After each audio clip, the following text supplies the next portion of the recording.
We're live. G'day, g'day. Welcome to another online group session in the Inner Sanctum online sessions. I'm just seeing if we're live.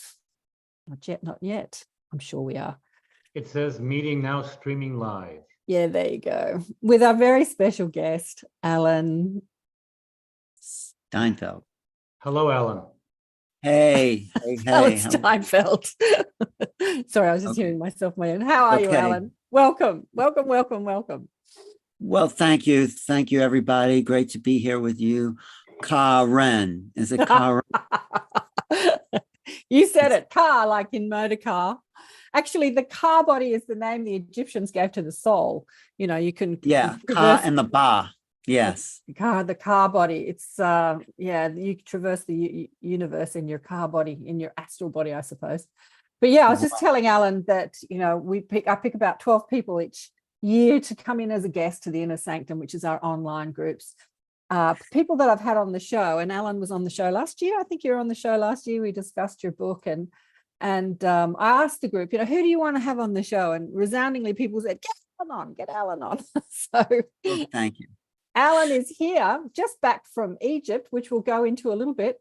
But let me tell people who don't know who Alan is, I'm sure you do, a pioneer, a podcasting pioneer in the conscious spiritual movement. Alan Steinfeld is a writer, producer, television, podcast host, and speaker in the field of human potential, metaphysics, consciousness, evolution, healing, spiritual awakening, and cosmic intelligence. Alan has been involved with ET disclosure since his childhood, realizing that the only way for humanity to accept the fact that we're not alone is to shift our worldview about what we think is possible. In this way, Alan feels we must transcend old limitations of our mind and tap into what is beyond mainstream psychology, education, physics, religion, and current political ideologies. He feels that disclosure is the inside job. And when we awake to who we really are as cosmic intelligence, the cosmos will come to greet us in all our human magnificence. To this end, he feels he hosts, New Realities. I'm sure many people know about it, and many other programs on his YouTube channel and website. And it's got a slew of people that you've had on over the years: Marianne Williamson, Deepak, Ram Dass, Caroline Miss. You've spoken to them all, honey one, all of them. Yes. Okay, great. All right. What do you want to know? Where should we start? Well, you know what I do want to know, because we're going to talk about the future. You said you want to talk about the future rather than the past. But what I want to know, which I don't think I asked you when I had you on the show, like, what was your spiritual awakening? How did you wake up to all this stuff? Were you a kid? Because it says here you're a kid thinking about all this stuff. No, well, I did have some strange experiences when I was a child, like sort of finding myself out of my body. Even before that, I was very restless, falling asleep. Like, you know, I never could go to sleep when the sun was still up and would lie awake. I remember like 2 or 3 years old, just not being able to, I guess if I was born later, they would have given me drugs for hyperactivity. It's a good thing it wasn't, but I was hyperactive and busy and thinking. And so when I wasn't able to fall asleep, it just occurred to me, if I close my eyes and just go into this dark space, something took me into this inner world. It was like a form of meditation. I didn't know what I was doing, but then I would go in and I started to see the white light. I started to have these strange, I guess, even samadhi type experiences, like 2 or 3. And it was kind of a deep place inside me. I figured, wow, there's just as much of an infinite universe inside of us as there is outside of us. I don't really even today understand what that means or how that's even possible, but I do feel that's true in some ways. Like there is an infinite space inside the consciousness, this mind, this well, we are the universe is up. So that was kind of like, I wouldn't say a conscious realization, but it was a activation that, okay. And then, I got pretty mainstream school baseball team, Boy Scouts or Cub Scouts. And, but then I started to have these, yes, out of body experiences, and maybe occasionally a face at the window. And also there was some weird dreams. I felt like I was being pulled out of my body by maybe a negative force there, or something that was not very comfortable. That was kind of scary. And still had and it's not insomnia, but still restless. I'd rather stay up at night and sleep during the day, So I started to listen to like the early paranormal radio, even long before Art Bell, someone who actually inspired Art Bell. This was in the, I guess, 60s. This was Long John Nebel. Have you heard of that name? No, wow. Yeah. He inspired Art Bell to do his program. And this was on WOR in New York City. And then they would talk about strange things, UFOs and out of body. I remember there's some strange talk about there was an invisible bridge to the Empire State Building. I don't even know what that was about. I mean, there was some fabrication and all that, but there was some truth, and there was some really radical ideas on mainstream radio late at night. And I would stay up late at night and listen to these really out there ideas. Yeah, and the earliest conversations on UFOs, I think maybe they even interviewed Betty Hill on that show back then, Okay. Betty and Barney Hill. Yeah. I do remember reading the article about Betty and Barney Hill. I think it's 1965. Look magazine was Elizabeth Taylor. It's actually in my book. I write this. It was a picture of Elizabeth Taylor on the cover, but I wasn't interested in that. I was interested in the headline that said, I think, taken aboard a flying saucer or something. And this was the earliest public reports about the abduction of Betty and Barney Hill. Do you know who they are, Karen? Yeah, absolutely. Yeah. Well, so for people who don't know, they probably weren't the first abductees, but they were first to become public. And they were an interracial couple. And they didn't want any publicity because it was still controversial. But they were driving from Montreal to New Hampshire, and they had, I think it was 2 hours of missing time along their road in September 19th to the 20th. And actually, there's a road sign, I could bring it up somewhere, that says, put up by the state of New Hampshire, that says, this is where Barney and Betty Hill were taken by UFOs. It's the state of New Hampshire. It's an official state plaque. I think it's Highway Route 3 outside of Indian Head, New Hampshire. You can go there. I did a pilgrimage there. Maybe I could find it somewhere in my slides. But so that was really strange for me. You've had Catherine. Have you spoken to Catherine, their niece or some relative? Kathleen Martin. Yeah, no, I have talked to Kathleen Martin. Yeah. And Kathleen Martin was actually the one responsible for getting the state of New Hampshire to put up that plaque to Betty and Barney Hill. So now, with all the disclosures that's happening inside the government, have you been up to date on some of that stuff? Oh, absolutely. Neil and I had a great chat on the show all about it. Fascinating stuff. Yeah. Well, it's finally breaking down what's been hidden for 75 years or more inside the cover-up that's been going on. That's the Air Force saying, no, there's nothing here. President saying, no, people are seeing things. Finally, it's unraveling with some whistleblowers coming through. Starting in 2017, there was a huge shift. And actually, I do have a PowerPoint about some of that. Do you want to see some of that PowerPoint? Sure, if you want to show it. Thumbs If up. I can. Does people want to see?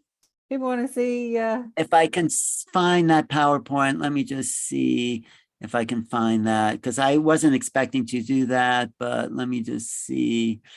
Where is my, oh, here, my disclosure PowerPoint. All right. Okay. Let me just go through this a little bit. Okay. Can I share my screen? I think you can. Let me just, where are we? Let me Let me just just make see. you co-host. Oh, I am going live here. Yeah. All right. Mhm. Yeah, I think you should be able to share your screen now.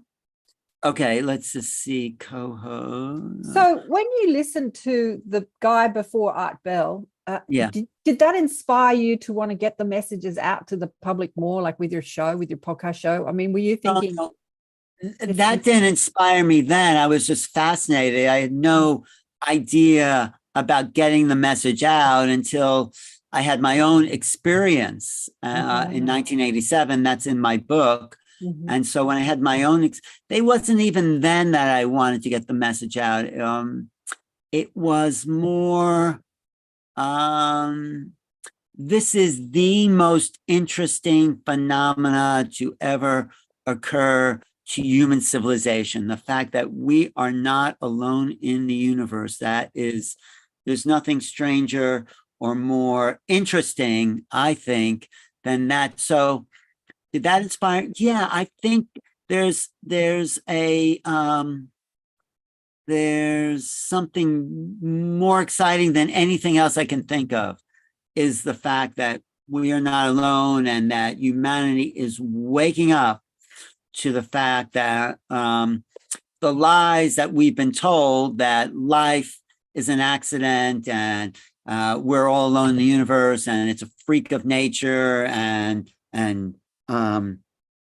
you know, the whole foundation of science and Darwinian science and everything that we've been told. I mean, I do believe in evolution, of course, but maybe there's life everywhere in the cosmos. I do think, and I write this in my book, Making Contact, you can get it online, go to Amazon, that life is an emergent property of creation itself, right? You can believe two things: that it's an accident or of nature or of a dead universe, or you can believe that the universe is alive, full of consciousness and life. So do you believe the dogma of scientists who would make up an excuse just because they can't explain what this thing around us we're seeing, or the possibility that we are being visited, we're not alone in the universe, and that life, this emergence of this force, is a universal factor? That's really what it comes down to. And, you know, science likes to believe they have all the answers. And if they don't have an answer, they'll make one up. I mean, they do have answers for a lot of things. Look, we're on these computers, and that's a miracle right there. So science, yes, they've done some incredible things. And where they don't know, like junk DNA, they'll say, oh yeah, there's nothing they think they don't know. A real scientist would say, well, yeah, we don't have the answer to that. But you get very few saying that they don't have the answer. They'll have a answer until someone else comes along. It's called meteorite thinking. People used to say, well, they saw a rock falling from the sky, and the science at the time say, no, it's impossible. Rocks do not fall from the sky. Until they do. Until, you know, one of my favorite books is Thomas Kuhn, Theories of Scientific Revolution, where it says anomalies create a breakthrough to a new conceptual field of science. That's basically sort of what it says. You have to look at what is the anomaly that will create a new worldview. So right now, UFOs, ETs, whatever you want to call them, it's coming into our reality, but there's no worldview that will sustain it. So this is what John Mack went through at Harvard. Do we stay attached to the old worldview and say, no, that's impossible? or do we widen our worldview and make room for something more? And I say it's up to us to decide that what we know, it's like flat earth, or like, if still people still believe in flat earth. I feel bad for those people because they are so taken in by, I'll probably get some negative response from the flat earthers about that. But still, if you believe that the earth is flat, then there's nothing we can do for you. But, Shirley's cracking up. all those old dogmas are being replaced by new dogmas, of course, because we never know the truth. But here, let me show you this slideshow here that I put together. It's also exciting. There's so many people having this conversation on podcast shows, and I was cruising through a few of them on YouTube that I think Shirley had put in the group, somebody Nolan, and I'm like, who's she talking about? I think it was Gary Nolan. I'm going to show Gary Nolan's clip here. Okay. So Gary Nolan is one of the major players here. Do you see this on your screen? Do you see my slideshow there? Yep, we got it. Mm-hmm. Okay, let me just go back to presenters view. Let's see. Does that come up there like this? Yep, we see it. I don't know. Oh, okay. Okay. Now this quote reminds me of, this was from a Rilke, Letters to a Young Poet, but he says something that seems to remind me of this struggle that we have for disclosure, 75 years. And he says, the tremendous effort only seems to be so great because we overestimated the victory. So yeah, disclosure's on its way, but is it disclosure that's the thing? No, the victory is a great thing. It's not the victory. Yes, there's disclosure, but it's what we think we've had performed, although we were right in thinking. The great thing is that there's already something that we could put in place of the deception, meaning we've had to dig deep into our psyche to explain this phenomena. If people would have said, guess what, there's UFOs, okay, go back to work. No, because there's been this friction for the truth, we've had to take it upon ourselves to go deep into what this really means about not being alone in the universe. How is the nature of reality different? How are these beings here? Why are they here? Who are they? That's what happens when things are not just given to us. It makes us search for the answer. And the answer we search for is greater than the ones that I think that we could have got by just giving it to us. So it says, without that victory, our victory would only have been a moral reaction without any further meaning as it is now. It has become an epoch. An epoch means a period in time. So we are at this period in human history where the old lies are fading away. The old concepts of reality are fading away because we have worked for 75 years to create an epoch that is based on the resistance to the fabricated lies. Does that make sense? Shirley, you're nodding your head. What do you say about that? I'm just curious. Wait, unmute yourself, please. Yes. Unmute some. I think I'm unmuted. Yeah. So it just reminds me of, takes me back to Viktor Frankl, Man's Search for Meaning. So if these new paradigms or epochs you're saying are coming into being, some societies, some leaders want us to adopt them, then it needs to appeal to our meaning as human beings. Yeah, tell me about Viktor Frankl a little bit. What is his search for meaning? What is his basic thesis? Viktor Frankl was a prisoner of war during World War II, had everything taken from him, family, wealth, everything. And he was a psychiatrist who developed logotherapy. And so I paraphrase, I can't remember his exact words, but basically he said, you could take away everything, but the one thing you cannot take away from me is how I choose to evaluate the situation, what I choose for it to mean to me. And so so today, people were freaking out around me with, coming to a realization that there are so many untruths, and I was happy. Like I'm happy. So this here, it's what does it mean to me? What does it mean to me? What does this, so if we take that idea and the fact that we had to search for meaning beyond the lies the government was telling us. Yes. And because we had to search for meaning, we went much deeper than what an official narrative would have been. Is that something like that you're saying? Well, I'm a person who lived closeted, like I guess with agoraphobia for 2 or 3 years before COVID hit. So I was well versed in staying home, and there was no reason for me to go out. It was scary, and that wasn't acceptable to me. That was not who I had been, and so I needed to understand that. And rather than just accept it and fade away, I found this group, and it's been a hoot, to tell you quite honestly. And I don't want to go as far as to say a lifesaver, but it's been a life changer, because I can explore. And I laughed when you talked about the flat earthers, because who the heck knows? I don't know. I just embrace it all and love it all, and basically I just enjoy all the theories.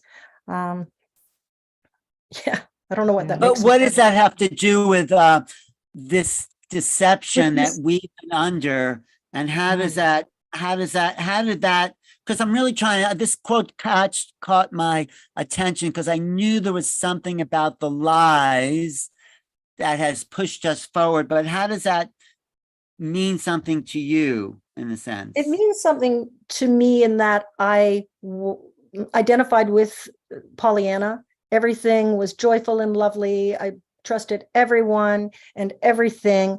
And then it all got blown away, which happens to many people. And now I don't want to say I don't care. I'm just not concerned. I'm not concerned about the lies, because I create my own reality. And I've had a near-death experience, and I've been consciousness, and I've looked down at the human me, and I was not her. Oh, that was a person having an experience, and I knew that I was not that person. I lived in that shell. So it's not important anymore to worry about the narratives or the fears that people want to drive into me, and it's free. Right. And that's I my get that. I don't Well, need no, government. that helps me create my thesis around disclosure. Okay, I will continue. Thank you. Thanks, Oh, Shirley. So this is part of the cover up, which was intact until Gary Nolan spilled the beans, and I'll get to that way. Here, this is an organization, Arrow, the Advanced Aerial Resolution Office. Arrow, that's the new office that is investigating UFOs by the Pentagon. This is the Pentagon's response. Arrow has not discovered any valid information to substantially claim any programs regarding the possession of reverse engineering of extraterrestrial material. This is what came out in the recent hearings, that the government did have extraterrestrial craft, and now Arrow has I guess I'm jumping ahead of myself. Let me go back. Oh, here's New Realities. This is my logo. This is my book. And I'll get back to and this is a collection of essays by people I call the best and brightest in the field, including an essay, previous unpublished essay by John Mack. He's featured in the new Encounter series on Netflix on Aerial School. Has anyone seen that on Netflix? Yeah, I've seen Excellent, it. Have you seen it? Have you seen it, Alan? Yeah, watch the Yes, I think that was the best.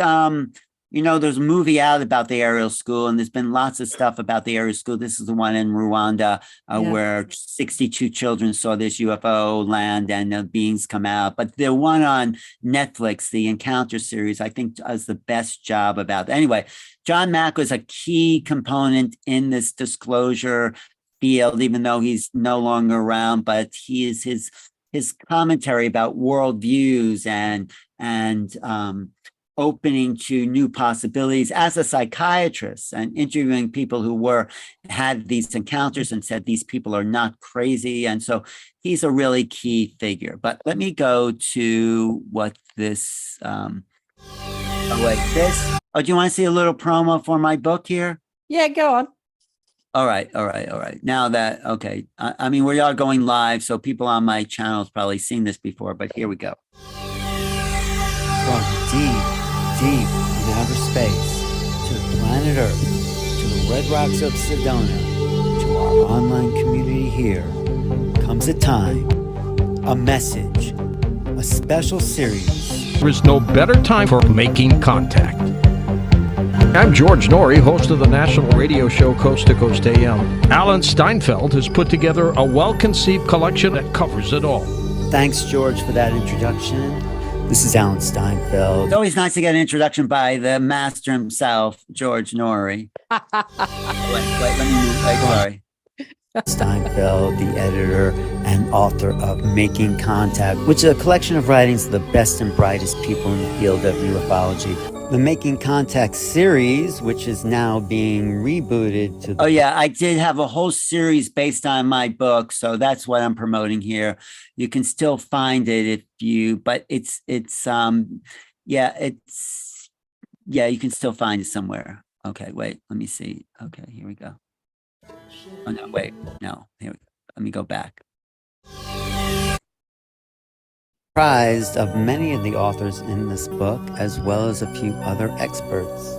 Making Contact is a series that tells viewers what's really going on with UFOs, because the people that are supposed to know do not. Certainly not presidents and other government officials. There's footage and records of objects in the skies that we don't know exactly what they are. We can't explain how they moved, their trajectory. They did not have an easily explainable pattern. That says nothing except the fact that finally people are allowed to talk about the fact that they don't know what's going on. Now, this is John Brennan, former CIA director, who says, phenomena that we're seeing could involve some type of activity that some might say constitutes a different form of life. So a lot of these people are now going to be called before Congress in 2024 because these are the gatekeepers. These are the ones keeping the secret. And now that Congress knows that there's been a secret, the people have had the secret, hopefully there's something called the Schumer Amendment is going to require these gatekeepers to come forward. Now, Avril Haines is Avril Haines is also someone who's in the know, who doesn't want to say much. Of course, there's always the question of, is there something else that we simply do not understand everything that we're seeing? I know what you've seen is what those Navy pilots saw in 2004, and there have been... No one wants to say the A word, alien. It's just like, oh, there's stuff out there, but no one's talking about who's actually behind the craft. So at least they're talking about it. some 300 sightings since then, and I've talked to those pilots, and they know they saw something, and their radar's locked onto it. And then all of a sudden it was here on the surface, and then it's there. And they don't know what it is, and we don't know what it is. No one knows what it is. This is nothing Russia or China. The only countries and the US are capable of having that kind of technology. So yeah, something is here. It's in our airspace and it's been here for a long time, but the structures of government are finally cracking. But the UFO ET experts highlighted in this 6-part series do know what's going on. Here's an introduction by one of the top researchers in the field, Linda Moulton Howe asking the big question. Actually, I want to tell people listening to this YouTube channel, I am interviewing Linda tomorrow in a live interview at 6 p.m. Eastern time. So if you have questions for Linda, because I think she is really the top of the UFO investigation field. So Linda Moulton Howe, really a great friend, great researcher, brilliant person. This is what she has to say. Why do any extraterrestrial civilizations have vested interest in humans on Earth and Earth life here? That's what she's going to be talking about. So let me just go here. That's a great question, Alan. Why do you think? What's your answer to that question? What do you think? Well, it's like why you do your thing here, why there's people on the show, because we're all connected. Consciousness is one. So, if you've gone into a room after someone's had an argument, you know, or like the wars going on around on the planet now are affecting everyone. Well, our little corner of the universe and all its disturbance is actually affecting consciousness throughout the cosmos. And we are disruptive, we are violent, we're not in control of our emotions, so it's like our disturbance is calling the attention of others to see, why can't we live in harmony, universe, one verse, one harmony?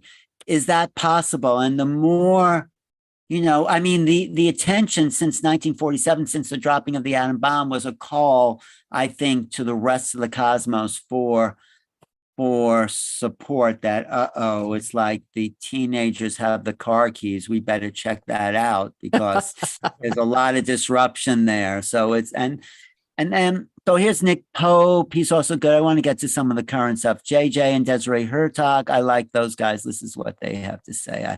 I do a lot of work with JJ and Desiree.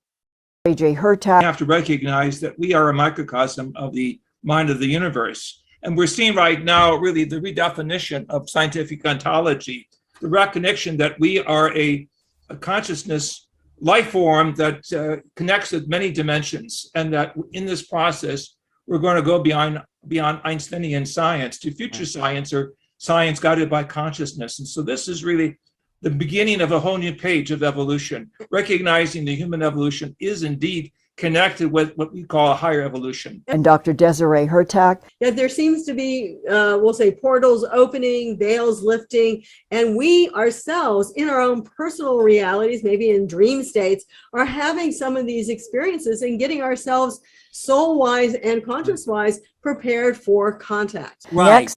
because many things are happening. Alan, I just wanted to say to you, I had a woman on the show this week called Uga Carlini in South Africa, who's just spent 40 years making a documentary about Elizabeth Clara. Have you heard about Elizabeth Clara? Oh, I actually saw that film recently because JJ's in that film. JJ's in the film. Yeah, Yes, exactly. the film so I have heard of her, and I actually didn't think I thought she could have made a different sort of this. She kind of doubts Elizabeth Clara's story in that film. She does. She does. I thought that wasn't fair, because I do think her story is true, and she kind of puts a lot of doubt in there. And I don't know. I think if she says she went to another planet and had a child with an alien, I know that's out there, but why not? Why not? Exactly. Anyway, go on. You're right. Go on. No, but so many things are happening now.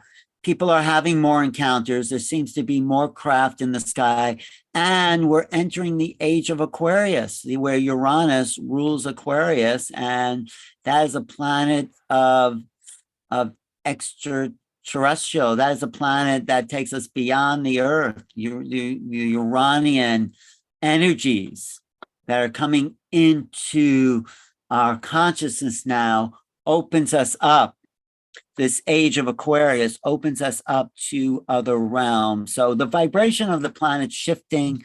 I mean, you don't have to believe in astrology to believe that something new is happening. I think COVID itself made people question everything. That it's really a time for something new and different. There's no normal anymore. And so the gatekeepers that had tried to keep a lid on just go to work, do what you're told, that has shifted in the last 3 years. So that's why I go and talk to these people investigating. This movie, Tear in the Sky by Carolyn Corey, is also another kind of opening. 1,000% that advanced civilizations have a technology. They know how to transport themselves from point A to point B faster than the speed of light. Boom, through these nodes, these points within space, these coordinates. These tears in the sky, you're saying. That's what she proves in her movie. She shows actually a wormhole where these ships start to come into our atmosphere from nowhere. It's a rip in time and space that these things appear. It's really worth seeing that film. Is that her? Travis Taylor. Could be a portal or a wormhole or some massive energy This source. guy is great. I interviewed him. You know, he's famous on Skinwalker. Right? Even a gravitational field. Those sound like far off ideas to me. But we know that there's something strange going on up there. And so there's an interdimensional element to the UFO phenomena. That's what this guy is saying, and to the Skinwalker in general. Let's just see. I also want to show this. This is one of my favorite sections here. I interviewed Linda about a year or so ago. Look at the history of this planet is demonstrably one in which Homo sapiens sapiens is abused. Because from my point of view, if you are a civilization that evolves for 12,000 years, and you are always under the thumb of another intelligence that manipulates you, and that humans are never, ever talked to, communicated honestly, then we are today in the 21st century, 12,000 years later. We are an abused species, and that I would stress there are other intelligences, and they really care about us, and they want us to get past this difficult time of lies, deception by other forces that have never told humans the truth. Right. So that's where we're at now. If we are constantly being lied to, it's breaking down. And it is an abuse. I mean, why are these people inside Pentagon? It's not for national security. I think it's a lot more greedy than that. There's people inside these armed services that have taken their own liberties with the technology and maybe sold it to private industry. I don't know, but the cover-up is uncovering. Anyway, also, this Whitley Strieber is actually the best writer in the subject. He's also in this book. Whitley Strieber. What's here, the presence that's here, is extremely complex. It has many different aspects. You can't say they're good guys or bad guys. Now, that's the other thing. The government doesn't know how to really talk to us because they don't understand the phenomena. We're dealing with something beyond the linear mind. That's what's so valuable about Whitley's story and testimony. It's not a Buck Rogers movie. It is a real experience, and with an extremely intellectually sophisticated, knowledgeable, morally complex presence that has a significant physical component, as well as a lot of technology to support its presence in the physical world, but is also arrayed equally consciously in a whole lot of different levels of reality that we don't even know exists. So it's not just a matter of, oh, we have some visitors here. Their presence shifts the fundamental nature of our reality. it's like their mindset, the vibration of their capacity of reality is so drastically different than ours. It's like, you know, there's that story of the Native Americans looking at the ships coming into shore and not be able to see them because they never seen anything like them before. So we're like that. We've never seen anything like what is coming to us. We may have pictures of little aliens. We may do all, none of that really describes the situation that we are about to encounter. It's just a story. It's a myth. It's a fabrication, because the actuality, and I write about the actuality in my book, in my chapter, is so different than the imaginational projections. Okay, just one more little piece. And number 5, that's Starseed Revolution. Okay, let me just. That's Mary Rodwell, who I'm sure you know, Karen, right? Yeah, I love Mary. She's there in Australia, isn't she? Yeah. Mary's done a few sessions, like group sessions in my house. And, right. I don't have John what's his name? John Ramirez in this book, but I do think he said some very changing inside the government. The government is aware that there's more to this than just. Now, this guy's an ex-CIA guy who's no longer with the CIA, but is now coming out and give his own views, because he's actually an experiencer as well. Wow. Structured craft flying around in our terrestrial domain. Not only that, they also recognize that they operate in domains other than space, other than our atmosphere, and other than in our seas. I think that opens up that area called the interdimensional hypothesis, that they may be coming to us not only extraterrestrially, but interdimensionally. Now that's big, because how do we explain interdimensionality? Well, we don't even understand it ourselves. So, you know, the Pentagon, all those people are just after weapons, but we will never understand their weapons. We'll never understand how to reverse engineer until we understand how these beings think, and they think interdimensionally. So let me just move on here to this guy interviewed, very interesting guy here. He's an experiencer. He had interactions with, his name is Tintakal, and he had interactions with ETs, and this is what he says. The big power groups on this planet actually came together, and they discussed how they are going to shift the reality so that their interest is actually secured. But there are also ET civilizations that are also involved with what's going on. There are interfrequential influences, like higher frequential beings that are taking care that everything turns out very well. But then they came up with the solution that what they called independent field operator status, which is basically people like me, for example, that feel this very strong inner motivation to offer something, that they are released into the public, and they still all fall under the umbrella of easy deniability, which means everyone can still reject or not reject the reality, whatever they resonate with.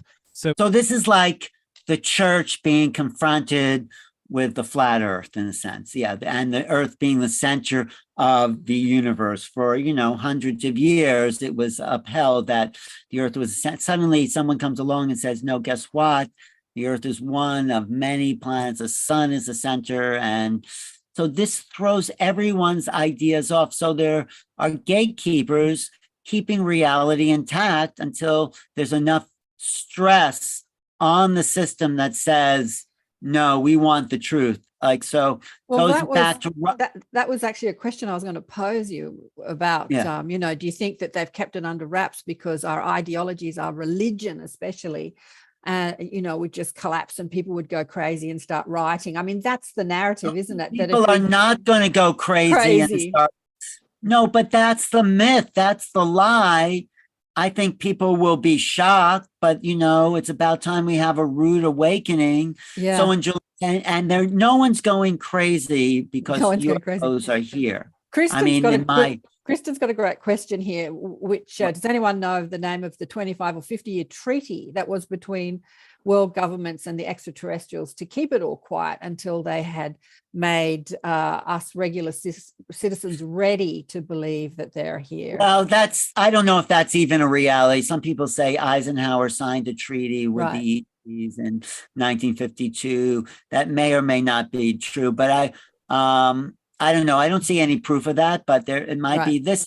But this goes back to the beginning of the lie here, July 6, 1947. The Roswell Daily Record says Air Force captures flying saucer. It was actually the Army, didn't have an Air Force. But then the very next day, the Army debunks Roswell flying disc. So immediately the cover-up was in place 1947, so but then just recently we get this whistleblower, David Grush, coming forward, and this is what shook the world up.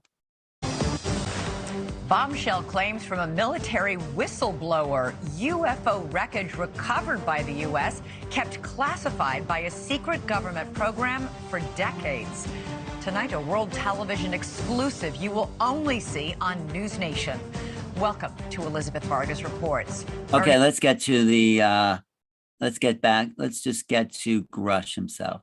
Now, this guy, Ross Coulter, you know him? He's Australian too, isn't he? He was an Australian 60 Minutes mainstream journo. And the fact that he's come out with all this is just explosive, because the 60 Minutes crew just love to make fun at anyone talking about ETs or aliens, like that mainstream narrative that if you talk about this stuff, you're crazy. So the fact that he has that reputation of being with 60 Minutes and some of the biggest, mainstream media outlets in Australia kind of gives him. But he broke the story, Ross, for the world with this guy who is an intelligence officer, and he got him to talk. I'm on the UAP task force.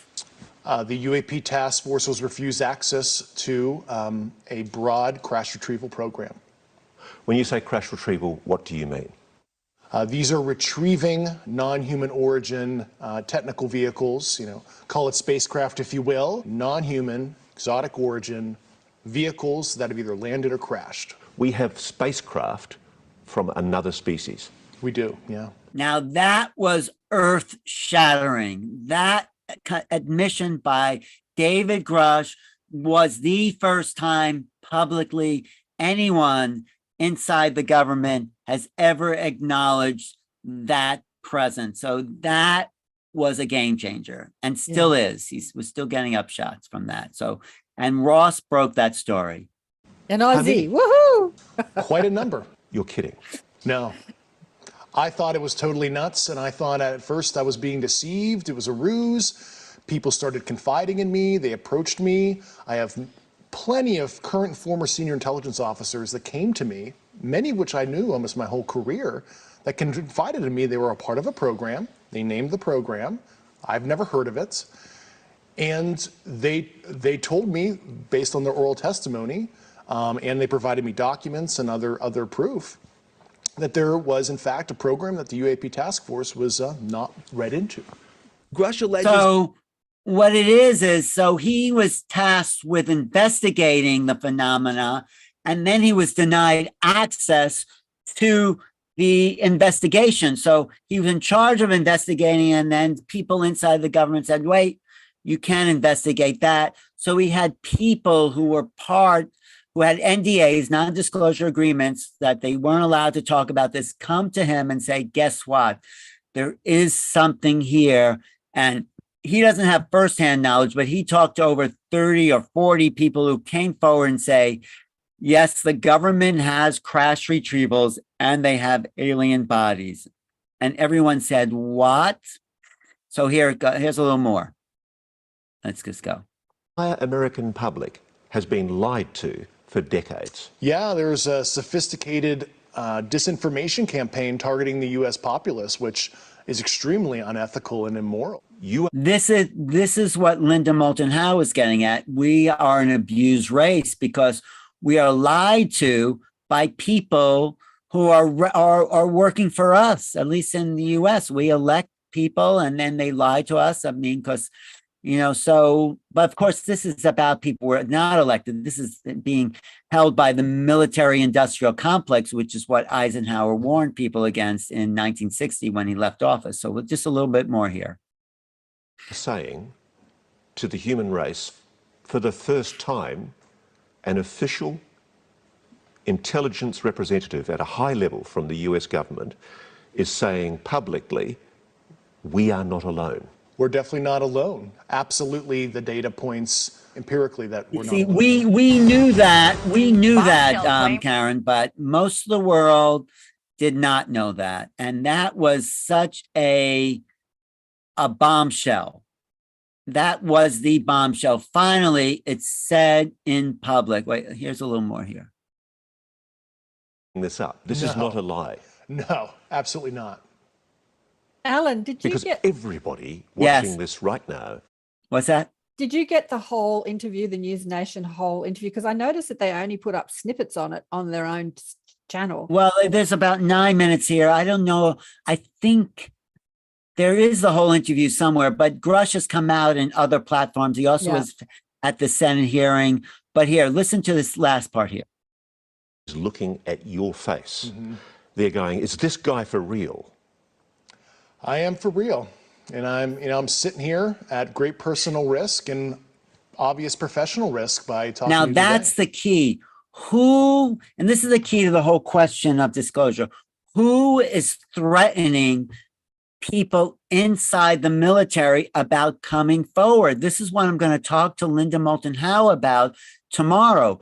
He's at professional and personal risk. Isn't that just shocking that someone with the truth is being threatened because he has the truth? I mean, how do you excuse that? I mean, so, and then I wanted to also show you the Gary Nolan thing a little bit, but any questions about, that's why this is the most exciting thing I think that anyone could deal with, the fact that, finally, what we've been waiting for is now on our doorstep there. It's coming up. So any question about that at all? Yeah, I think Kristen wanted to say something. Do you want to come on camera, honey? One thumbs up. Thumbs up. Add to spotlight. Disclosure is happening. Yeah, I've unmuted you. Disclosure is happening on every level. We're being disclosed about UAPs and UFOs and alien life in the cosmos, and the history disclosure and the cover-up disclosure and the corruption disclosure, but the multidimensional disclosure as well, who we are as multidimensional, infinite intelligence, psychic, beings that can do all this stuff, infinite intelligence. Kristen, what did you want to say, honey?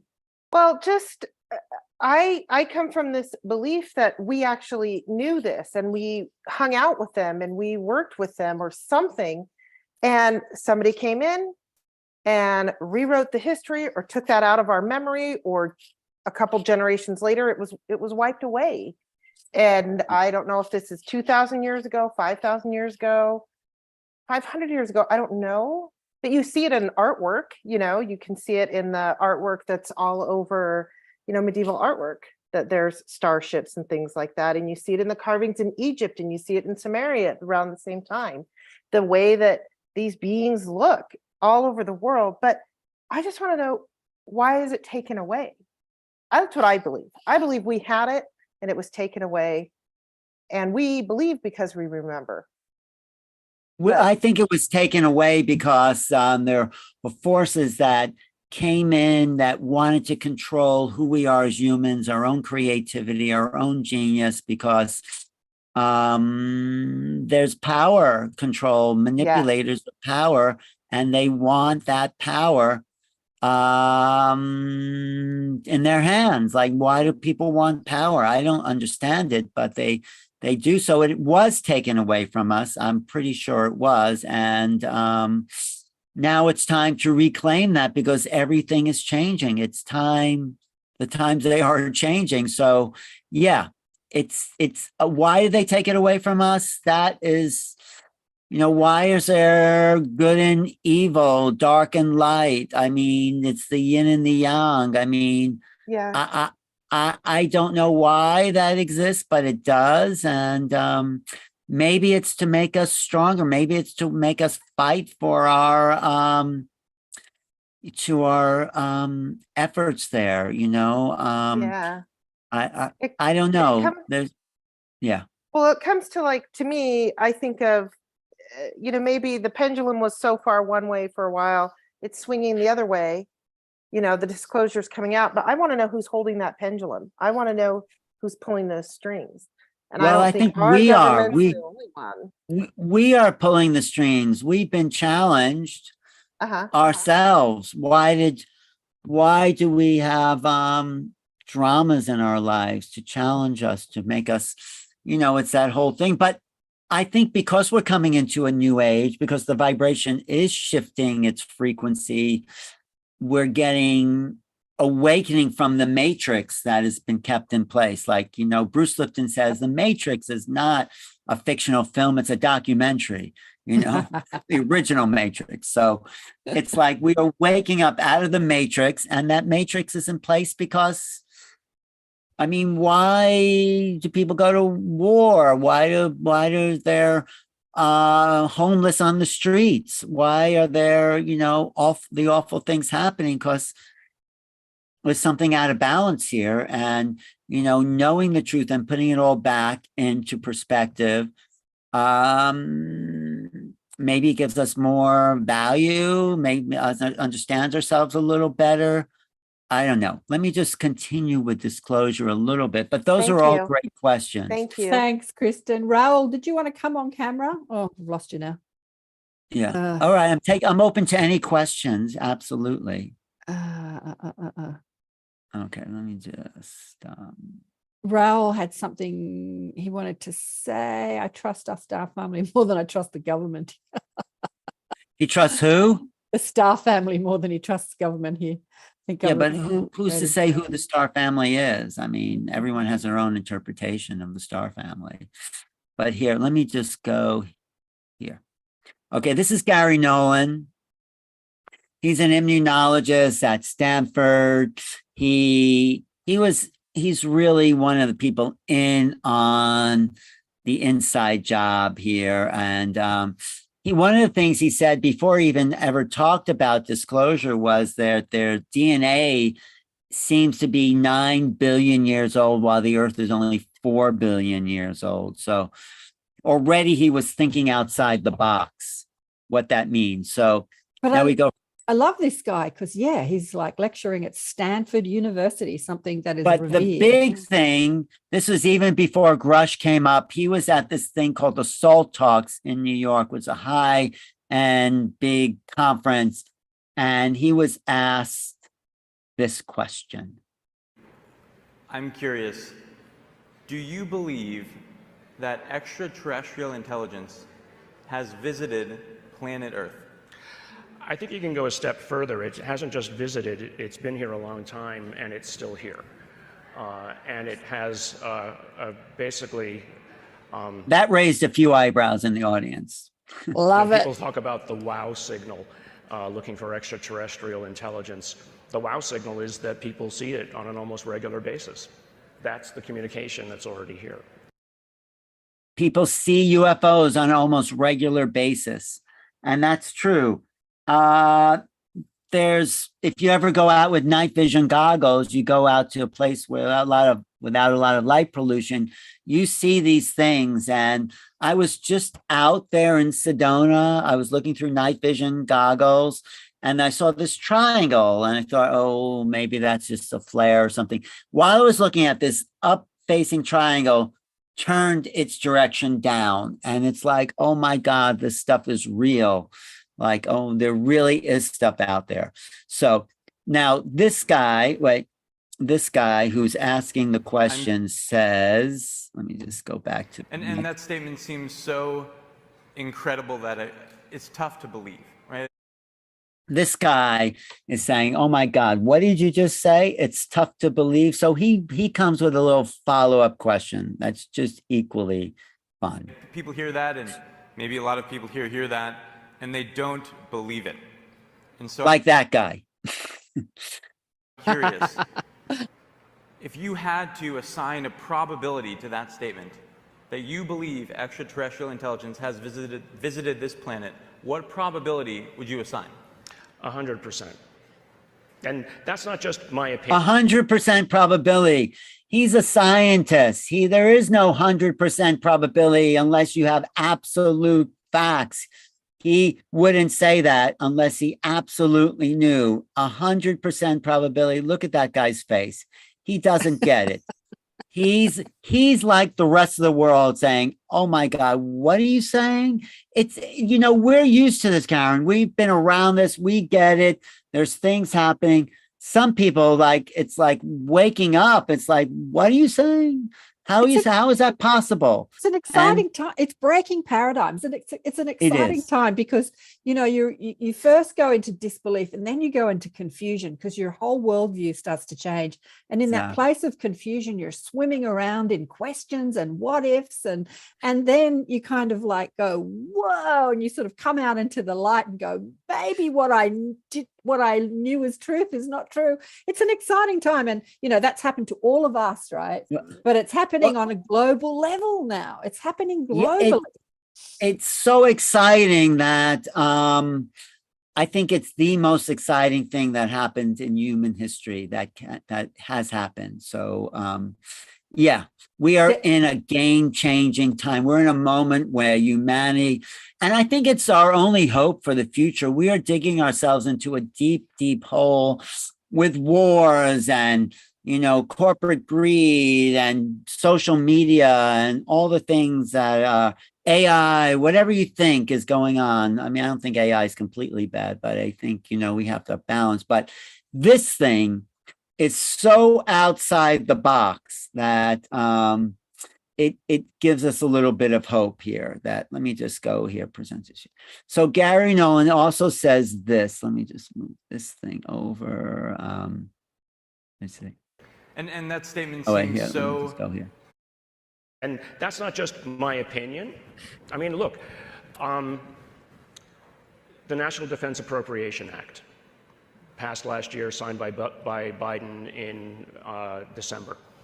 30 pages of that is the establishment of an unidentified aerial phenomenon office, the establishment of looking into the harm that's happened to any of a number of the individuals, going back to 1945 and looking at the disinformation and misinformation that has been basically articulated over the decades.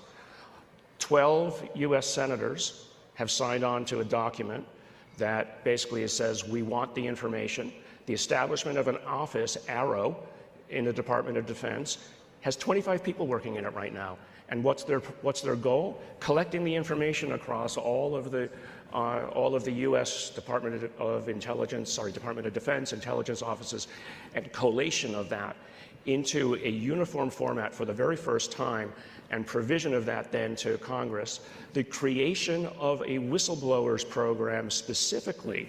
That's what we're talking about with the guy we just saw before, Grush, the whistleblowers program, which allows people with NDAs, means like they would be put in jail if they broke their agreement with the government, to come forward. So this whistleblower program allows people to break their NDAs in part to talk to inspector generals first and not talking to the public, but that's all being worked out as more and more of these whistleblowers talking to people in Congress. Those people from within, who I'm going to say this, who've been working on the reverse engineering programs, reverse engineering of objects, so that they can come in and break their oaths, but it's specifically just to talk to Congress and give that information in classified settings. And that the most recent one that happened was just last weekend, and it created quite a hornet's nest in Washington. Now that hornet's nest was that guy we had just seen, Grush. That was the hornet's nest he's talking about. But there's one more thing I want to show you, and just as far as this discussion, and this is what they call the Schumer Amendment. Chuck Schumer is a Senate person from New York. He's actually the head of the Senate. I think he's like now the Senate head, and he's putting something called the Schumer Amendment out here that specifically addresses disclosure. Let me just bring this up for a second here. And that, but it's not passed yet, but I think it will be. Let me see, where is the Schumer Amendment? So, Alan, next year they're going to do another Congress Yes. like they had with David Grush, and that will Yes. be exciting because there were a lot of questions that weren't answered in the first Congress. Oh, well, most of them weren't. So this is an amendment called the Unidentified Anomalous Phenomena Disclosure. The disclosure is actually in the law itself. What? So you can see here, this was put out by Schumer and Rubio, who's a Republican. Schumer's a Democrat. So this breaks party lines. And Gillibrand, another senator from New York. And so this is an amendment that, if it's signed, goes into law that says, let me just see, let me find non-human intelligence is a subject in here. Non-human. Let me see, non-human. It's a long amendment. I mean, you could read through it. Here, this is number 5. The term controlling authority means any federal, state, or local government department, agency, committee, commission, commercial company. These are the private industry people who have access to reverse engineering technology origins.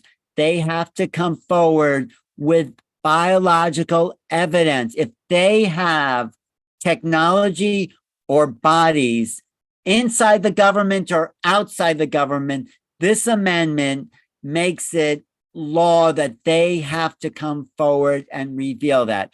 Whether they will or not, we'll see. But that's the law. And that, I mean, I don't know what that means. It's the law, but a lot of people don't care about that. So so that's it. Non-human is mentioned 22 times here. Non-human, Schumer's thing, the term non-human, and this is a Senate bill, means any sentient, intelligent, non-human life form. They're saying this in the congressional record. This is what's a breakthrough in our time, in our day and age. Who talked about non-human intelligent sentience before this year, 2023? 2024, we might actually, I don't know if we'll see the bodies, but we're going to, I think, have proof in 2024. It's a life form, not of Earth. This gets rid of Darwinian theory as being evolution as a freak of nature. This is the game changer. And yes, it's slow, drip, drip, drip, leak, leak, leak, drawn out. But we, as Grant Cameron says, the ball is being moved down the field. Whether or not they move the goalposts, we'll see. But the ball is being moved down the field towards a touchdown, which means, so the term technologies of unknown origins means any material or metamaterial ejecta. That means there's stuff that somehow falls off the crash debris. I mean, Schumer's well aware of what people are saying. This bill doesn't come out of a vacuum. It comes out of the testimony of whistleblowers now in secret hearings coming into law. And again, I don't know what that means, law, because people, don't follow that. But anyway, at least it's here. Engineering modes, damage intact aerospace vehicles, damage to ocean, undersea craft. This is every unidentified anomalous phenomena, UAPs, or the incorporating science, technology that lacks. Anyway, whatever's coming here is they're not filling up their gas tank to get here. What is the technology?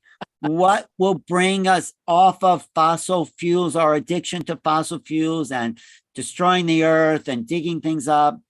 The technology exists because they track these things. It's not propulsion. Do you know what fossil fuel is based on? The use of it's based on Newtonian science, which is 400 years old.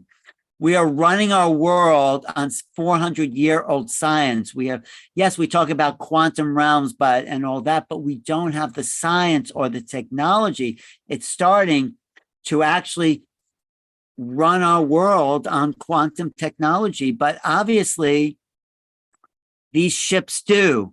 And that's the big cover up. I don't think it's so much government. I think it's fossil fuel industry, corporate greed that is paying off politicians and who knows what else to keep this secret, because that's forget aliens. Yeah, it's great aliens here, but changing the addiction to fossil fuels and say, imagine if everyone had free energy, we would not be enslaved, to work. I mean, maybe we wouldn't have to work. Maybe we could do what we really came here to do. You know what that is? What's that? Evolve, but to create. This is my create. Yeah. To be creators. A few years ago, Alan, I had a young girl who had a parallel universe experience where she found herself in a parallel universe of Earth, where back in the late 40s, 47, 50s, disclosure happened. Like they didn't cover it up in this parallel universe. And so she was in the year, I think it was 2017, 2018, I was talking to her, and it was this really beautiful modern society. There was no money, everything was free. Like the world was completely different in parallel Earth because disclosure happened back then. So so we're at that point now where now disclosure's happening. What's going to happen in 10, 20 years? Like, what's our society going to look like? Well, it can only get better. Imagine we could cultivate the deserts. We could feed the world. I mean, I'm just looking at the chat now. Oh, okay. Link to, Jesse Michael. Yeah, Michelle. Yeah, he had a good interview with Grush. That's the only interview he ever did with Jesse Michaels. He does. There's a film out now on YouTube, 7 Days with Grush. We'll watch the replay. But hey, let's get Congress. What's going on? Congress is saying what? The Pentagon's been lying to us. What? We've been lying to the American people. I think 2024 is really the year of disclosure. I mean, people have been saying this for a long time, but this was a kind of a prelude to disclosure. People saying, well, Grush is making this up, but he's not. He's an intelligence officer. He's very sincere. And yes, we're breaking through the gaslighting. Yeah. And even Obama saying, well, there are things out there. I mean, some people knew, but mostly I think even people inside government were being kept from the truth. And it's all breaking. So this is only symptomatic of what someone said before, that everything's changing. Imagine if we did have free. Imagine if you had a little thing in your apartment or house that just let you plug into all your things, and then, all those electric companies would be out of business, all those gas stations, all that. But again, of course, people would make bombs with that. A free energy bomb would be, so we have to change our vibration, get out of our that lower level limitation.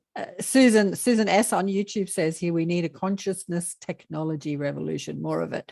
Yeah, that's what we're going through too. Consciousness, evolution, revolution, and more of it. Because to be able to understand these beings from other places in the cosmos, we need to change our level of consciousness, our level of understanding of who we are. I mean, I don't want to get controversial, but the war in the Middle East, it's a no-win situation. I mean, no one's talking. I mean, they should have been talking for 30 years, and this problem's been brewing, and we need people to talk to each other instead of wiping each other out. I know it's awful, but I'll tell you something really interesting about that. I've got a friend here in Sydney who works for a Jewish company that puts on events for the Jewish community in Sydney and Israel.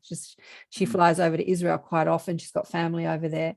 And what she was telling me, we did a prayer for peace with a group of us yesterday with what's happening in Israel.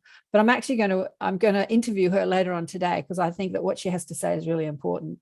That she was saying that the Jewish community are more galvanized, they're more unified than they've ever been. They're coming together all across the world, throwing money and aid and solutions into Israel. And she said that in Israel, there was a lot of divide amongst the community of Israel with, hating this politician, that politician. I said, it sounds a bit like Australia and the States. Everyone's, in divide.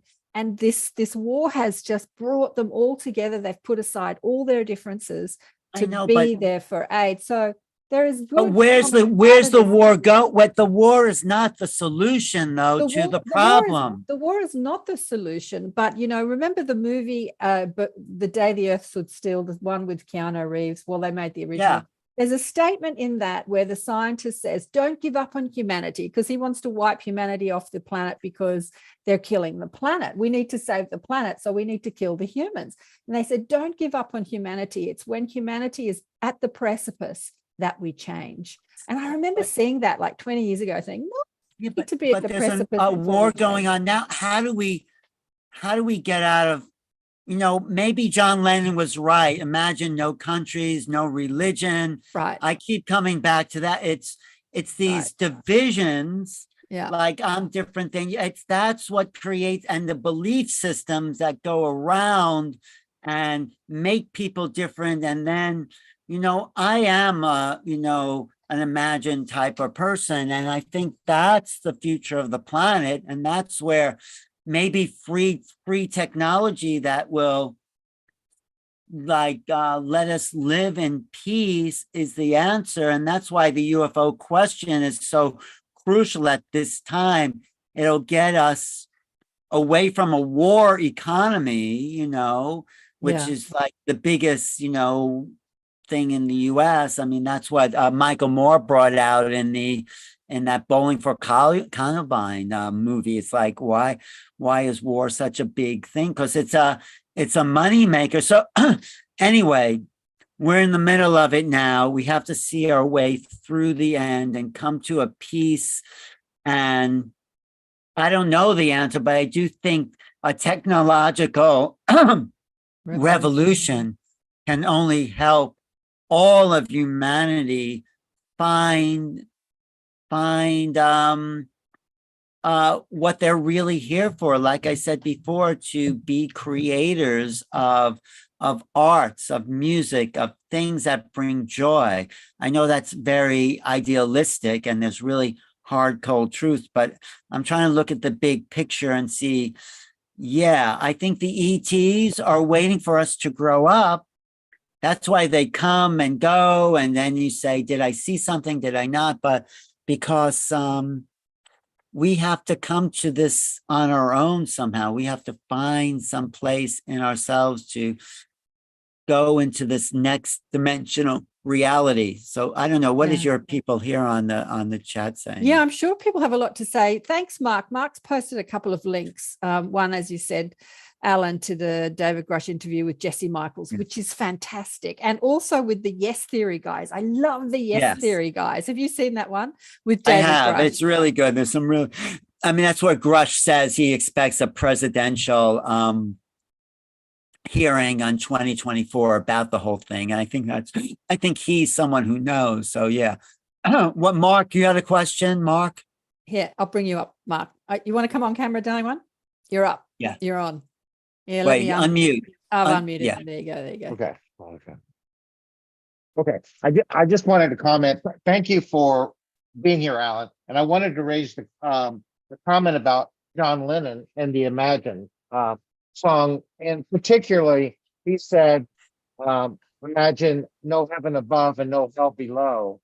And in my own experience, I'm seeing an integration of what's just called heaven and earth, learning to experience the human version that's in the world beyond and the human version that's still here, and an integration of those two versions. I think that's the ultimate destiny of who we are going to be, and our full potential will be found in that integration. And I think that's where the ET connection will fully be understood. So I just I wanted agree. to, No, I want to just say one thing. Yeah, no heaven above, no hell below. Everyone living for today. That's the key to getting rid of heaven and hell, living for today. And how do you live for today? By really enjoying this planet and everything it has to offer as a Garden of Eden. We are in the garden. We've just removed ourselves, but this is one of my favorite planets. It really is. And there's so much diversity and abundance and possibility that we are abusing that too. And, we just have to become the nature, integrate nature. These bodies are made of earth. These are our earth suits, and they are beautiful like the rest of the planet. And we have to make peace with our bodies and with the earth and each other. Alan, right? Alan, you say this is one of your favorite planets. What are the other favorite planets? Well, interdimensionally, I mean, every planet that there's life on has its own beauty, purple sunsets and all. But it's all here. What's here is everywhere, and what's not here is nowhere. Hey, Don, good to see you again. How you doing? You have anything to say about this? Do you want to come up on camera? Alan. I just love hearing you, Alan. Thank you. Nothing else to say. I love it. No, but thank you, Don. But it's so exciting that we are at the precipice of history. We are about to shift gears where the clutch is down, we're moving it into fourth, and we're getting a little kickback there because it's not like a smooth transition. And but we are changing gears. And when you go up a gear, it just gets a little smoother. We've been, if you're riding in third and you're going towards fourth, it's like you're straining the engine because, and I love driving stick shift because it makes driving more fun. And so, and you learn stuff. It's like, and we're at that point, we are shifting gears, but we're not fully there and we're not fully out. And we just are in between, and it's not a simple thing. The gears are scratching and all that. And some people want to stay in the lower gear because it's easier that way. New Visions Arts here on your channel says fascinating conversation full of multiple credible sources. So he's loving it. Sorry, you say, Alan, what?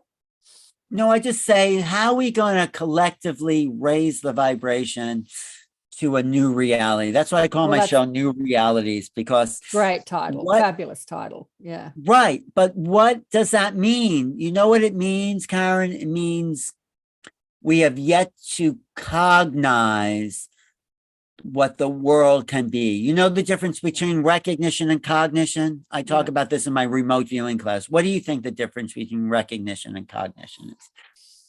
Or anybody? Well, for my recognition would be to understand something. Cognition would be to feel it, to know it, to experience it. Well, yeah. Recognition means to recognize. So you need the cognition to recognize it. How do you get cognition is the whole step to learning. You cognize something like when you're a child, your mother shows you a picture of a horse, and like you get the pattern recognition of that's a horse, and suddenly you see a horse there in the field and you go, oh my God, I recognize the pattern. So we need to have new fields of cognition. So the UFO thing is unrecognizable because it's never been cognized within the culture. So what this thing that we're doing now is realizing there's new cognitive features within our environment. Joe Dispenza talks about this a little bit, but I go into a little deeper. Pattern recognition is how we cognize reality. If no one's taught us to see the pattern, we can't recognize it because there's nothing to recognize, So people just say recognize, but they've had to cognize it to begin with. So that's the teaching here.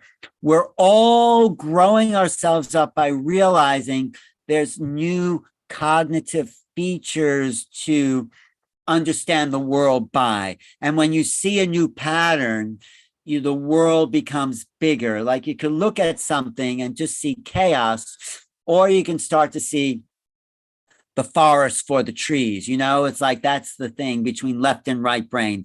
The left brain just sees the individual things. The right brain sees the big picture. So do you see the trees, which is left brain, or do you see the forest? So we're moving out of left brain, just seeing the singularity of things, the individual, to seeing the big picture, which is really right brain. So that's where cognition and pattern recognition comes in, when we see more of the bigger picture. So with these UFOs appearing and disappearing, we're starting to understand the patterns of behavior, starting to understand its influence into our cognitive world. And that's how a bigger worldview starts to be understood, integrated, when you see the bigger picture of what's possible. If you're just seeing chaos without patterns, then the world is chaos. But if you look at it from a wider perspective, you start to see, well, maybe if these UFOs are here, they're showing up, maybe they're part of a bigger picture of reality. So why shut that out and say, no, they don't exist, nothing's here? So this is how the world changes. This is what fifth dimensional reality is the bigger cognition of something huge that we're just learning about. And it's who we are. We're part of the picture here, Karen. Who we are as human beings is equal to the sentient beings out there. So instead of projecting fear, which a lot of people do, oh no, the aliens are coming, they're going to take us over. That's just what you know. And that fear is only based on the known. What I say, and what my teacher Ramtha, when I studied with Ramtha, he would say, we're here to make known the unknown. So the UFO represents the unknown. And you can't fear the unknown because it's unknown. You're only fearing what you know of the known, projected it onto the unknown. No, the unknown is full of wonder, possibility, infinite potential, untold possibilities are available to us only in the unknown. That's why the ET presence represents the unknown, not the unknowable, but it pushes us towards a greater cognitive awareness of what's possible. And that's the thesis for my next book, Beyond Contact. But good. I'm glad, Shirley. Thank you, Shirley, for all your head nodding and everything like that. I really appreciate it. Can we show the group photo there, the group picture? Oh, because there was some on Does everyone agree to coming on? Because I like to keep people's privacy while we're live streaming. But well, I like to talk to people. Yeah. Well, you can change your view so you're talking to everybody, though. You can change the view. But I wanted to show people I was talking. It's up to them. Does anyone not want to be on screen? Well, people can turn off their camera. Here we go. There we go. All right. No, just because Mark's got his hand up. Did you want to say something, Mark? Yes, I do. Several times, Alan, you've referred or brought to our attention that we stand on the precipice from the old way of seeing ourselves and a newer version of that. And it reminded me of a book, which I did not read, but the title of it is Sapiens. And sapiens means a recent version of humanity, as opposed to Homo erectus and some of the previous early prehistoric versions of humankind. And so we are moving from the sapiens version, Homo sapiens, to a future version that I think that same book or that same author calls it Homo Deus. So we're moving from Homo sapien to Homo Deus. And the other thing I wanted to comment on is that you mentioned earlier about going back the last 70 plus years and the interplay between the government and the ET contact experience, and how that is a new horizon. And at the same time, when they tested the atomic bomb, July 1945, that began the epoch, the geologic epoch called the Anthropocene. So we have a new geologic episode, the Anthropocene, which means what man has done to the face of the earth. Right. And then we have the new evolutionary version of mankind, moving from Homo sapien to Homo Deus. Now, Homo Deus will not look at the limited version of how we see ourselves, but it will be an integrated version of a higher version of ourselves. Call it angelic, call it soul, call it just a knowing part of ourselves. And in my own contact experience, calls it the belief. We are the believers, and in the spectrum of our existence, there is a knowing part of our being. So the knowing and the believing will become integrated into this new version that you could call Homo Deus. That's great. Other people have called it Homo Galacticus, where we'll be really understand we're part of the galaxy. And that, I think, began in 2012 when the Mayan calendar was said it's coming to an end, but it wasn't the end of the world. It was the Mayan calendar was based on the position of our solar system within the galaxy. So we became more aware of us being galactic than just solar. And that was a big kind of change, a shift in our reality. The fact that, wow, we are a galaxy. And of course, we're part of a cluster of galaxies, part of bigger clusters, but we went from a smaller neighborhood, like you're not just, I don't know, where do you live somewhere? What state do you live in, Mark? Florida. Right. Florida. Yeah, right. So you're not just living in Florida, you're living in the US and you're living on the planet. So we went from solar to galactic. And so this next phase, because we're probably being visited by people in our galaxy, or maybe interdimensionally, but we're not just solar based. And that brings me to my other thesis about ETs, meaning our sun, this is my original thing, I did tell a few people this, that our sun calibrates our consciousness. So we can talk to each other because we're at the same conscious vibration, and we can look at animals, and because animals, and they're all of Earth, and maybe if we met someone in our solar system, we'd understand them like people on Venus and Mars. But when you go outside our solar system and go to beings from another sun, their consciousness is calibrated at a different frequency. So when you're around these other beings from another galaxy, it's like trying to get Wi-Fi on an AM radio. It just, the frequency just does. So we have that potential because we are galactic, but the calibration of our consciousness makes it very difficult for us to be in the presence of these other beings. This is why it's so traumatic to meet the gray beings, because the calibration of their consciousness is so different, it distorts our reality. This is something even Darryl Anka said when he met Bashar, actually. He said he could not stand in the presence without losing his identity. So the idea that I'm putting out there is we have to practice awareness. We have to practice lucidity. We have to practice altered state in our dreams. Now, I don't mean plant medicine. I mean in our dreams, because when you're in your dreams, the calibration of consciousness changes and the assemblage point changes. So if we can practice lucid awareness, we'll have an easier time meeting these other beings on an even playing field, because the calibration of our consciousness will be more fluid. Yeah. That's my own little thesis about meeting. They don't mean to be scary.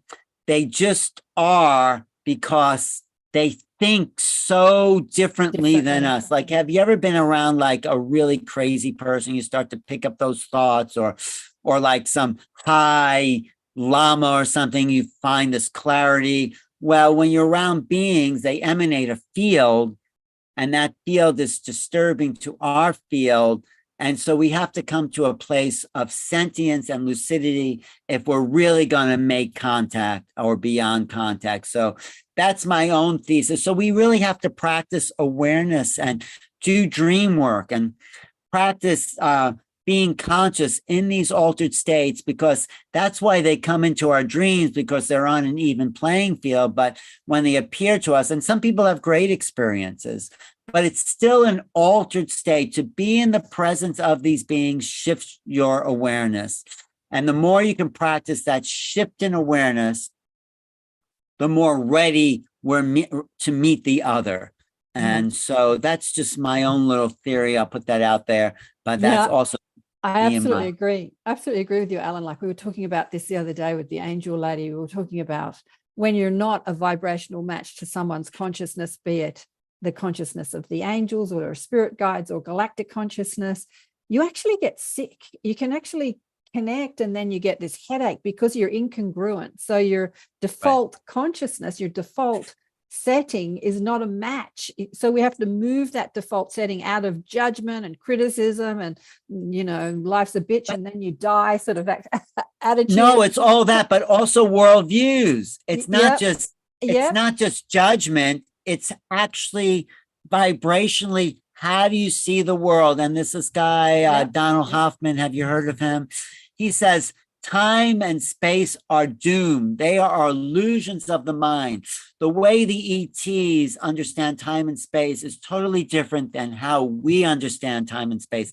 That's why they could like jump timelines, because they know the secrets, and we don't even think that's an option to jump timeline. I mean, now, of course, people are talking about timelines, but we don't know how to do that.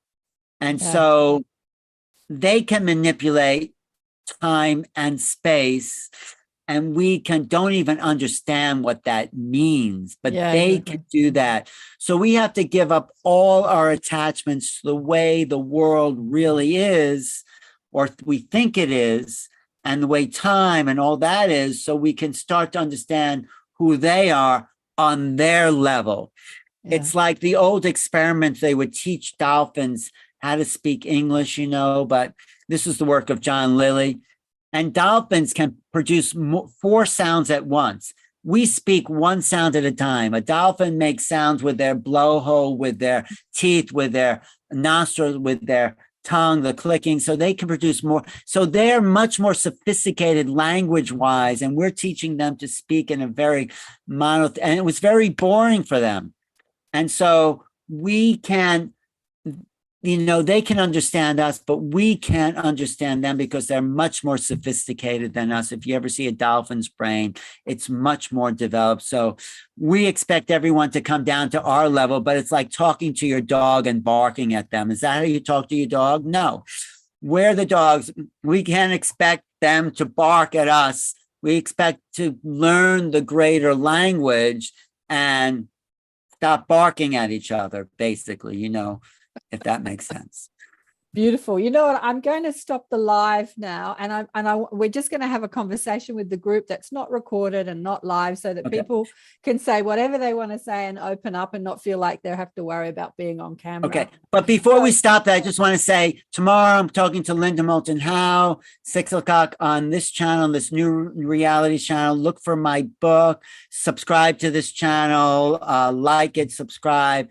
I want people to get more viewers and buy more and sell more books, because I want this next book after this, I think is really going to be big. I'm also putting my book in the chat there. Okay. Tell me the name of the next book. What's the title of the next book? I think I'm calling it Beyond. This is called Making Contact, which is an overview. Next one's like Beyond Contact. Like, what do you say after you say hello? You know? Cool. It's like going on a date. We've had our first date. Now what happens? Now what, Nick? Alan, thank you so much for being on the live. Well, this is so much fun. I like talking to the inner sanctuary and all that. Sanctuary. Anytime. Inner sanctuary. And I'll stop the live Sanctum. stream. Oh, sorry, Sanctum. Doesn't matter. Yeah, Sanctuary. I like being in the inner. I think the sanctuary is good too. Sanctum, sanctuary. Inner sanctum. Yes. Thank you for